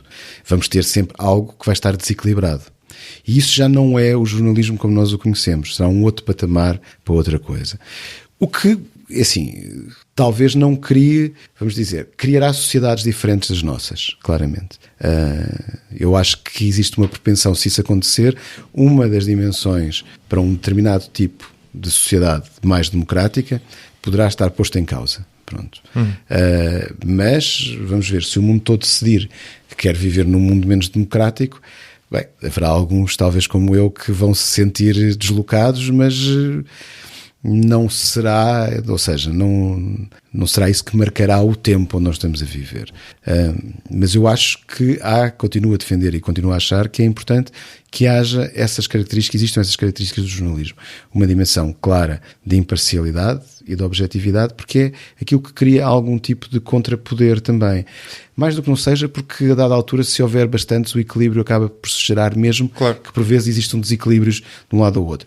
Se não houver, então nós estamos claramente a posicionar-nos num espaço que não garantirá as mesmas características. E eu, sinceramente, não me apetece muito viver numa sociedade assim. Se for obrigado, terei, não é? Mas não é o meu desejo profundo daquilo que quero para mim e para as pessoas à minha volta e para os meus filhos e etc. O valor social do jornalismo que nós falávamos depende dessa independência, de rigor e da capacidade de ser feito em profundidade, porque senão essas externalidades positivas passam a ser negativas. Claro. Não? Quando falamos até porque há uma coisa, eu sobre isto vamos lá ver, nós estamos aqui a ter uma conversa que tem uma base, na maior parte dos casos, ou científica demonstrada, ou de hipóteses para entender a realidade. Também estamos a fazer um bocadinho de consultores em algumas coisas, porque estamos a dizer, mas elas são baseadas em experimentação e alguma dimensão teórica ou científica para a análise que está a ser feita. Mas há uma coisa que vai para além disto, que é tentar responder à pergunta: o que é que faz uma pessoa que tem muito dinheiro e que pode ter tudo, e que já comprou tudo, e que já teve tudo? Vamos falar, por exemplo, do Jeff Bezos, por exemplo. O que é que faz alguém como Jeff Bezos comprar o Washington Post? Se não é por um negócio, é por filantropia, pode ser. Mas há uma terceira hipótese. E o que é filantropia? Filantropia no sentido de prestar, filantropia naquilo que é a sua acessão limitada, a dizer assim, não. Não quero dizer qual é o objetivo do filantropo, que quer contribuir para uma sociedade melhor e que dá o dinheiro e não quer saber de mais nada do que é que se passa dentro do jornal e, portanto, nem está nem aí. Quer total liberdade para o que se passa. Mas há uma terceira hipótese, que é menos simpática, e que pode ser assim: o que é que faz um homem muito poderoso comprar e querer ter participações num jornal? A gente pode tentar dar uma resposta que é menos simpática para todos nós, que é fazer-nos pensar e ver o mundo da mesma forma que ele vê. Podia haver um outro tipo de resposta: é ganhar mais dinheiro. Ou seja, quero que as minhas empresas tenham mais sucesso. Bem, mas nem sequer estamos a entrar por aí. Estamos a entrar porque essa ainda, eu acho que apesar de tudo, é menos perigosa do que esta. Porque esta última, de querer que as pessoas vejam o mundo e pensem como eu, é muito mais autoritária e muito mais perigosa para todos nós. E a questão, eu acho que é preciso nós nos colocarmos assim para entendermos que se o jornalismo vier a ser feito apenas por pessoas que querem que as outras pensem como elas, então aí nós estamos a caminhar para um mundo muito complicado, em que efetivamente o gráfico vai ter apenas, quando a gente vê aqueles mapas com os meios mais à direita, mais à esquerda e ao centro, etc., nós vamos passar a ter um mundo em que uns estão para um lado e outros estão para o outro. Só nos extremos, claro. Que é um bocadinho aquilo que nós vemos quando mapeamos discussões políticas ou de futebol, por exemplo, no Twitter, em que vemos um grupo de pessoas a favor, outro grupo de pessoas contra, e no meio meia dúzia de pessoas perdidas que fazem a ponte entre esses dois. E isso cria sociedades que vão ser muito conflituais e que vão acabar por resolver os seus problemas não através do diálogo, mas através do conflito. Porque o jornalismo também, eu aliás tenho um amigo meu, mais velho, e que escreve sobre as questões da comunicação também, e que diz que, ao contrário daquilo que nós muitas vezes pensamos sobre os média, dizer que eles estão alinhados com uma equipa ou com outra, ou que são o árbitro, não. Ele diz, numa parábola com a questão do futebol, que os média e o jornalismo em geral são os donos do estádio onde se joga. E se não houver estádios, não se vai conseguir jogar, ou pelo menos não se consegue jogar este jogo da democracia onde nós estamos. E aí temos coisas como a China, ou a Rússia, ou democracias mais musculadas, etc. Haverá sempre, podem ter condições, uns podem ter o campo inclinado, ou ter outras características. Portanto, a questão é que quem quer jogar tem que ir até ao estádio, não é? Sim. E se o estádio não estiver efetivamente desenhado para, ou seja, que as linhas não sejam, ou que as balizas não estejam furadas, as redes, etc. A questão é essa. Portanto, nós o grande desafio é aquele que nós temos vindo a falar desde o princípio aqui na conversa. O jornalismo e os média fazem parte de sociedades com determinadas características. É possível haver jornalismo e ser um regime ditatorial, só que não é o jornalismo democrático, equilibrado, imparcial, objetivo que nós estamos a falar. Sim. Mas é possível fazer jornalismo de várias maneiras. Sim, estamos a falar de jornalismo que cria valor social. Exatamente. E depois será difícil definir, mas vamos admitir que... Sim, mas vamos... Sim. Agora, ao introduzir mudanças tecnológicas e, através das práticas que as pessoas adotaram, mudanças culturais nas nossas sociedades, nós estamos a mudar o campo onde o jornalismo se posiciona. E o desafio é perceber como é que nós podemos reinventar, pode ser de formas diferentes. Vamos só fazer aqui uma analogia, só para voltar a uma coisa que estávamos a falar atrás. Imprensa regional. A imprensa regional não tem a ver com as imprensas nacionais. É suposto continuar a existir, mas tem normalmente lógicas do lucro e lógicas de mercado diferentes. Interessa que se mantenha aberta. É um bocadinho como fazer a comparação entre o café de bairro, que cria emprego para as pessoas que lá trabalham e permite sustentar, e depois aquela cadeia de franchising que abre cafés por todos os bairros. São lógicas diferentes, têm lugar. A questão está, acho eu, e nós podemos pensar no mundo dessa maneira, se nós queremos que as nossas marcas, o nosso jornalismo continue baseado e relativamente livre, ou se queremos, por exemplo, um mundo onde, de repente, o Google e o Facebook passem para um outro tipo de ação, ou o Mark Zuckerberg começa a comprar jornais em todos os países, para que haja um jornal financiado pelo Facebook, e que o Google, em vez de distribuir dinheiro para apoiar a imprensa como contrapartida pela utilização das notícias, dá um passo a seguir e torna-se acionista minoritário de uma série de canais e de jornais, etc. Esse é um mundo também muito diferente. É um mundo em que nós passaremos de uma escala local para uma escala global, e que há certo tipo de coisas que ficarão mais controladas ainda do que aquilo que já são aos interesses de grandes empresas multinacionais. E há a visão, em última análise, que essas pessoas que têm essas empresas têm do mundo e da forma como acham que nós devíamos pensar ou não. Portanto, este é um assunto sério e é um problema. Resolver a questão económica dos meios de comunicação social é assegurar também que as democracias terão mais hipóteses de funcionar e de prosperar num mundo diferente daquele que foi a segunda metade do século XX. Agora, e a questão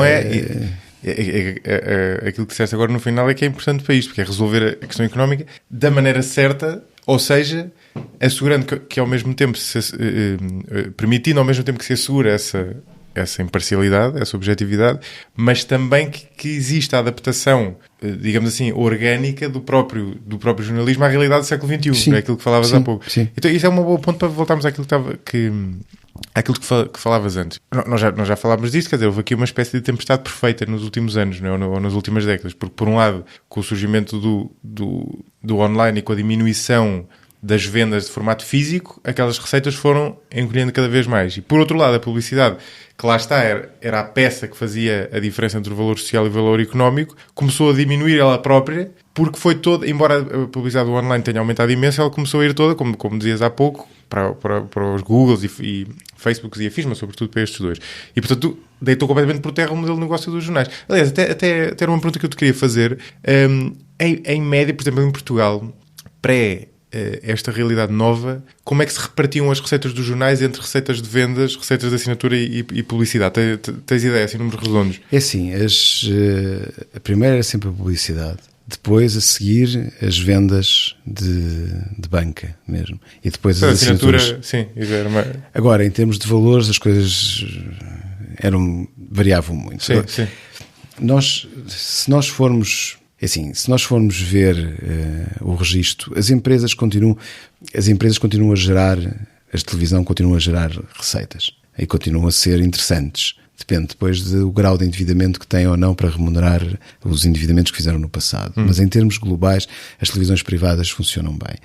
Entretanto, o que aconteceu, a rádio também conseguiu efetivamente manter algum tipo de equilíbrio em termos da publicidade, e os jornais foram aqueles que perderam mais na relação com a internet. Portanto, por isso é que nós estamos sempre a falar nos jornais, mas na realidade os problemas estão em todos. Exato. São mais fortes na imprensa escrita. Mas, assim, então vamos, quer dizer, uma espécie de receita de cozinha, como é que isto se resolve? Há coisas que não dependem de nenhum de nós, nem sequer dos nossos governantes a nível nacional.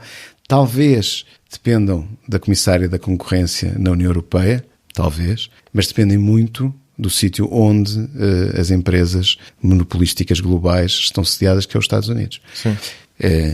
Parte deste problema só se resolverá em termos económicos se efetivamente for possível fazer com o Facebook e com o Google aquilo que já se fez noutras épocas com a IBM, com a AT&T, etc., que é fazer, através da regulação, criar limites para o tamanho daquelas empresas, dividindo unidades de negócio. Quer dizer, nós já fizemos a mesma coisa com a TV Cabo em Portugal e com a Portugal Telecom, que é dizer, basta dividir um primeiro passo relativamente simples no sentido de que as pessoas vão perceber o que é que nós estamos aqui a dizer.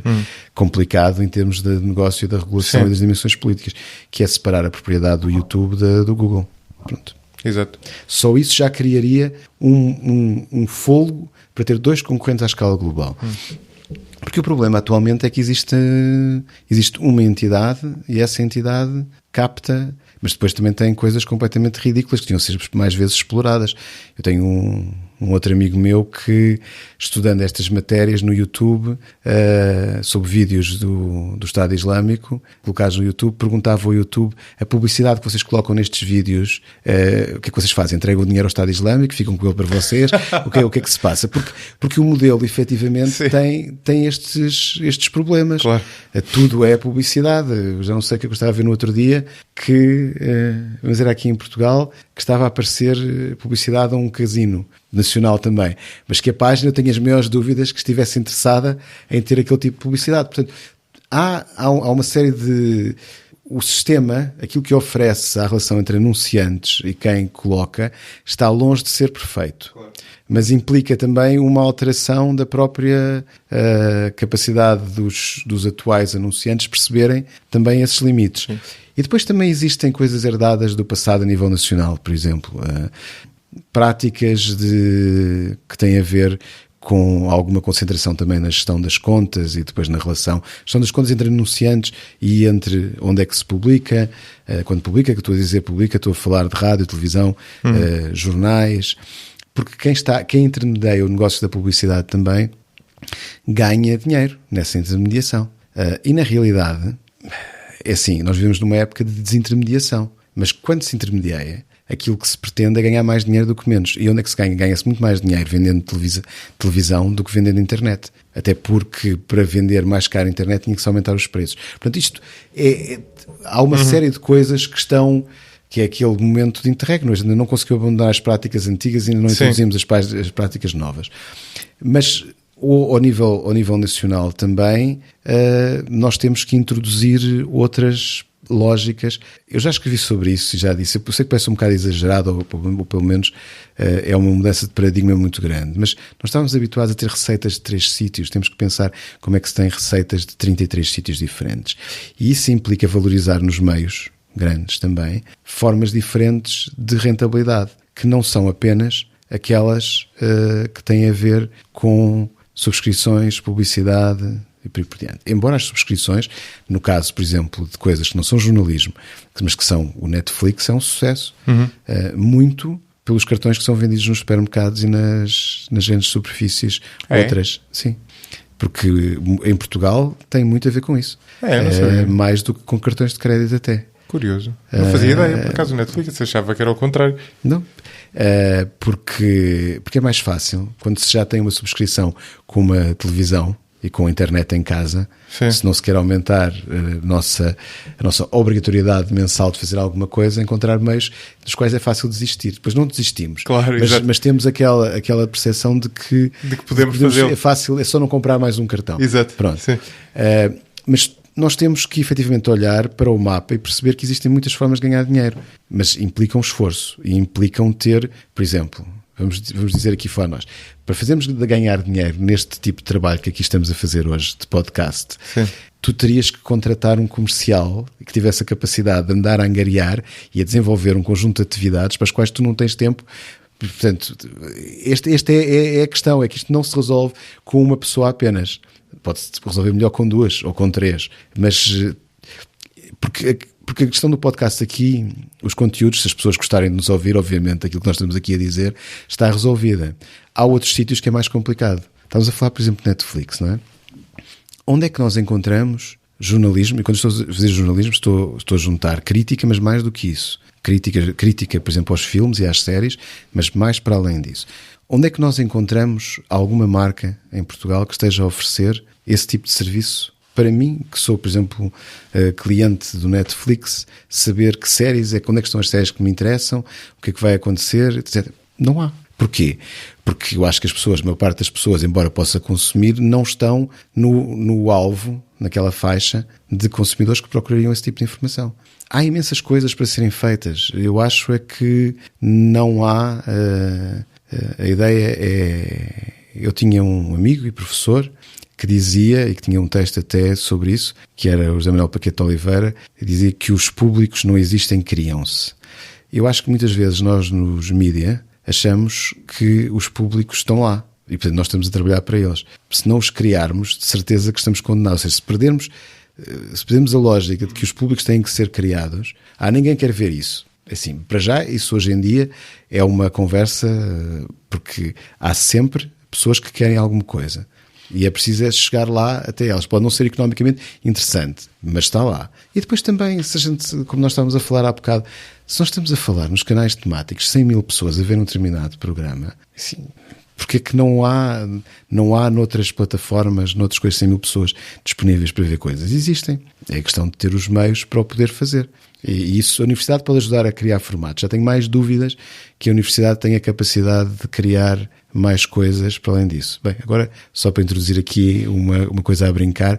Bem, de alguma maneira, aqui ao lado em Espanha, houve um partido político que foi criado numa universidade e que criou também através de um canal de televisão na universidade. Portanto, é possível criar, mas de qualquer das maneiras, a dada altura não é possível mais estar na universidade. Seja para criar uma empresa de comunicação social ou um partido político, tem que sair da universidade e ir para o mundo. E, portanto, a universidade pode jogar um papel nisto, de iniciar processos, mas não é de certeza o sítio para conseguir grandes audiências ou enormes números de votantes. Claro que sim, claro. E a verdade é que há aqui, no fundo, há aqui dois problemas paralelos. Uma questão é, no fundo, criar esses novos conteúdos e determinar aquilo que vai, ou criar aquilo que vai permitir a sustentabilidade do sistema a longo prazo. E outra questão, com alguma interseção, mas diferente, que é a questão de resolver o problema do modelo de negócios dos meios atuais e, sobretudo, como dizias há pouco, isto é sobretudo um problema nos jornais, não é? E tu falavas há pouco da questão, no fundo, das receitas de publicidade, e obviamente que há muito que pode ser feito aí, mas vamos por um momento assumir que que o caudal dessa torneira se mantém. Não aumenta, não conseguimos que ele volte a aumentar. Tu há bocado aludias à questão daquela espécie de subsidiação via empresas de telecomunicações, o que é interessante, não é? Porque no fundo há aqui uma tensão grande, não é? Aquilo que nós temos estado a falar da questão do valor, da decalagem entre o valor social e o valor económico, determina que haja alguém que tenha que intervir. E depois tens um problema, porque se intervier o Estado, estás sujeito a que aquele meio... ou por outra, aquele meio fica sujeito a pressões por parte de políticos e de governantes. Se a intervenção vier do lado dos privados, aquele meio fica sujeito a influência por parte daquele poder económico. Mas não há muito mais, o que significa que lá está, é um bem público particular, porque ele não pode ser completamente providenciado pelo Estado. Temos que ter uma certa diversidade aqui, né? Para a questão, só para a gente clarificar aqui, para a questão dos equilíbrios de poder, a única maneira até agora experimentada para funcionar, ou pelo menos que funcionava no século XX, era ter empresas várias. Exato. Ou seja, dividir o mercado entre várias empresas, mais ou menos todas elas com a mesma força. Sim. E esperar que nenhuma delas seja capturada por interesses políticos ou económicos muito específicos que criem um viés tal... Se for uma, não há problema. Se forem várias, é que há, não é? Se a maioria for, é que há problema. Se for só uma... os equilíbrios são... A concorrência encarregar-se-á de... Agora, se de repente chegarmos à conclusão, não, vai tudo para um lado, vai tudo para está tudo associado a um grande grupo económico, está tudo associado a um determinado núcleo de partidos. Portanto, aí, obviamente, que as coisas não funcionam. Agora, até hoje, este modelo funcionou. Numa lógica de um mundo muito mais repartido, a questão é saber como é que funciona. Mas eu não vejo, eu não vejo com nada como aos olhos, embora tenha que ser feito com muito cuidado, a questão de haver uma contribuição direta dos cidadãos para a imprensa. Não. Lá está sendo eu inclusive já disse uma coisa que disse meio a sério, meio a brincar, mas agora está na época também de preenchimento do IRS. Bem, se estão com tantos problemas relativamente às empresas de comunicação social, basta fazer uma coisa que é... Só que eu depois já vou-vos dizer qual é que é o problema. É assim, que é permitir aos cidadãos introduzirem, para além das IPSS, as empresas de comunicação social para as financiarem diretamente. O grande problema, obviamente, é que estamos a financiar atores que são cotados em mercado, uma parte deles. E, portanto, há aqui uma espécie de contradição, mas que se poderia resolver, porque o valor social, se chegar a uma questão de dizer assim, tão importante para um país é ter uma comunicação social forte quando é ter assistência social forte e presente no terceiro setor, então as pessoas depois decidem se querem dar dinheiro à SIC, à TVI, ao Público, ao Observador, ao Correio da Manhã, ou se querem dar à Santa Casa da Misericórdia numa determinada região, ou à IPSS A, B ou C. Portanto, é possível, os mecanismos existem, a gente tem que pensar um pouco fora da caixa, mas temos que resolver primeiro a questão de perceber qual é o grau de importância que nós queremos atribuir às coisas. Portanto, tudo isto, todos os modelos são possíveis. E eu até acho que aquilo que seria mais interessante era efetivamente termos uma paisagem de mídia e comunicação social em termos de instituições, podemos chamar umas empresas, outras fundações, o que quisermos, desde que haja aquelas que estão claramente financiadas pelo mercado, outras que são financiadas por apoios filantrópicos, individuais, etc. Outras que estão ligadas à dimensão dos poderes públicos. Portanto, quer dizer, se isto tudo for passível de ser reconstruído desta forma, eu acho ótimo. E acho que se ganha. E muita gente a fazer coisas como aquelas que nós estamos aqui a fazer, em parcerias mais ou menos ligadas a marcas que estão no mercado, ou fazendo coisas totalmente à parte, ligadas a universidades, ligadas a empresas que não são do setor, mas que querem fazer alguma coisa. E nós, se fizermos a caracterização daquilo que vemos, é isto que estamos a ver despontar. O problema é que existem desequilíbrios. Há áreas em que isso acontece, outras onde não acontece. Não é? E existe, quer dizer, no fundo nós temos aqui dois valores que temos que casar e temos que assegurar que a imprensa ou os médias não deixam de ter o nível socialmente ótimo por questões económicas. No fundo é esse o problema que temos que resolver. Admitindo que não é possível neste momento resolvê-lo de outra forma, uma forma de resolvê-lo é através da contribuição pelos próprios contribuintes, né? Seja via impostos, seja via taxa de audiovisual, seja via a sugestão que te fazia há pouco, eu acho interessante do valor extra na fatura de telecomunicações. Quando estava a dizer um valor extra, é um serviço, é da mesma maneira que telefonam para casa a perguntar, olha, agora podemos lhe dar mais um cartão. Mas era obrigatório ou não? Não. Era facultativo? Eu acho que é facultativo. Ok. Eu acho que ia resultar. O grande problema, vamos lá ver, os jornais já fazem isto e dizem, por 9 euros pode ter não sei o quê, X tempo, mas a questão, como nós sabemos, não é, quando tu dizes 9 euros ou 10 euros é muito dinheiro na perspectiva da resposta. Se tu puseres 25 cêntimos, que é uma coisa quase como estar a arredondar a conta no final do mês, é mais dinheiro do que os jornais recebem. Mas eu estou-te a perceber. E portanto, tu terias sempre gente que acabaria por aderir seria sempre mais rentável do que manter o atual sistema. Sim. Rentável eu admito que sim. O problema é que não haveria lugar para todos. Porque isto não podia ser... Isto só resultaria se, de repente, por exemplo, a nós dissesse vamos fazer isto com o público. Uhum. E depois a Vodafone tinha que escolher um para fazer também. Fazer com o Diário de Notícias. O problema é que tinhas uma associação entre Mas essa seria a fórmula possível. A limitação que eu vejo nisso, para mim é a razão porque isto tem que ser feito com algum cuidado. É que para todos os efeitos há aqui o risco de nós... Bem, nesse modelo há o risco de tu estares de repente a colar e a juntar os destinos de um jornal e de uma empresa de telecomunicações, mas independentemente disso há o problema também de a decisão de alguém de subscrever o jornal torna-se ligeiramente distante do consumo e da qualidade do consumo daquele jornal. Ou seja, é uma coisa que é feita mais ou menos automaticamente, fica lá na fatura, a pessoa não volta lá e é um bocadinho diferente daquilo que seria desejável para aquele jornal ter incentivos para produzir o conteúdo de maior qualidade, que é alguém... por exemplo, no modelo antigo, eu vou todos os dias comprar o Público ali como é que se diz, ao quiosque, todos os dias eu vou lá comprar o Público e se de repente, progressivamente, eu vou deixando de gostar, deixo de comprar. E portanto, aquilo refletia-se logo nas receitas do jornal. Neste caso, esse efeito era mais difícil. E se houvesse um efeito... Esse caso é tão idêntico ao facto das pessoas continuarem com subscrições de coisas com as empresas de telecomunicações que não usam. Mas é verdade. Estão lá. Sim, é verdade. Sim. Pronto, isso é uma estratégia comercial. Não é por acaso que são partidas a utilities, normalmente. Não é?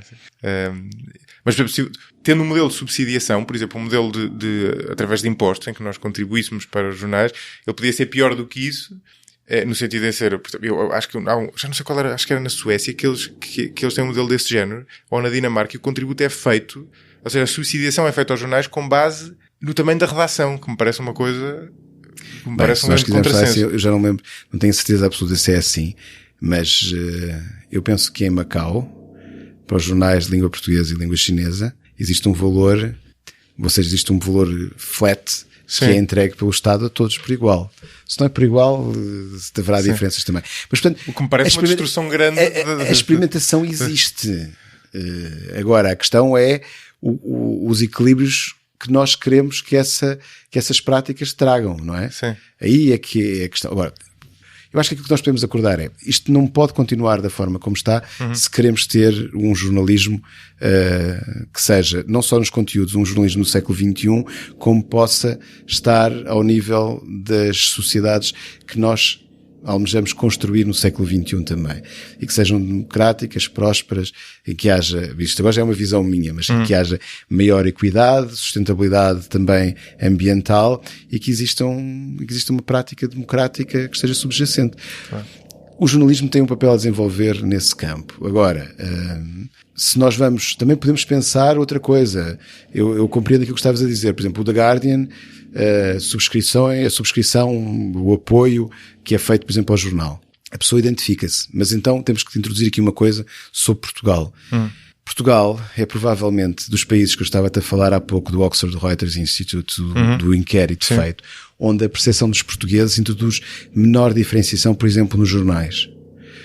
Os nossos jornais estão todos ao centro. Certo, mesmo aqueles, na perspectiva dos leitores, os jornais estão todos no centro do gráfico. Ou seja, num lado está à direita, politicamente, a esquerda, politicamente do outro lado, os jornais estão todos no meio.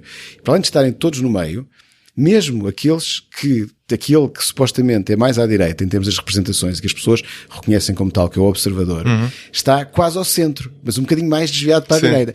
Portanto, na realidade, nós temos que resolver isto. Ou mudamos... Mas isto é bom ou mau? A questão não sei se é bom ou mau. Para mim sempre foi um grande mistério. Depende do que nós quisermos. Depende do que nós quisermos. Nós já experimentámos as duas coisas. Nós já tivemos jornais mais alinhados num posicionamento e noutro posicionamento. Depois tivemos uma fase em que, quer dizer, ditadura, depois democracia nacionalizado, tudo mais ou menos alinhado por um determinado ponto, alguns outliers diferentes, portanto mais à esquerda, um outro outlier mais ao centro-direita, depois liberalização, venda, posicionamento. Durante alguns tempos as coisas também tiveram relativamente diferenciadas e depois a percepção foi que cada vez tudo é mais parecido. Eu, aliás, tenho algumas dúvidas, enquanto académico, estudar isto. Por exemplo, circulação de diretores. O mesmo diretor que já esteve no jornal A, no jornal B, passa para o jornal C, passa para o jornal Z. Isto, em termos de dinâmicas de marketing, construção, eu acho que tem um problema. É que é impossível não criar copycats, ou seja, cópias de práticas, de procedimentos, de visões editoriais muito idênticas. E, portanto, esta circulação de diretores, por exemplo, eu acho que é má para o negócio e má para a relação que as pessoas têm. Mas é uma prática que nós temos em Portugal, em que fazemos circular as pessoas por diferentes locais. Outra coisa também, nós já fizemos isso no ISCTE e vamos publicar agora, proximamente, 3 anos depois, só uma atualização, porque é bom deixar passar algum tempo. Isto não é o tempo da comunicação social, é o tempo da universidade, se a gente quer pensar. Um mapa sobre como é que seria o Parlamento se fosse constituído pelos comentadores políticos residentes das televisões.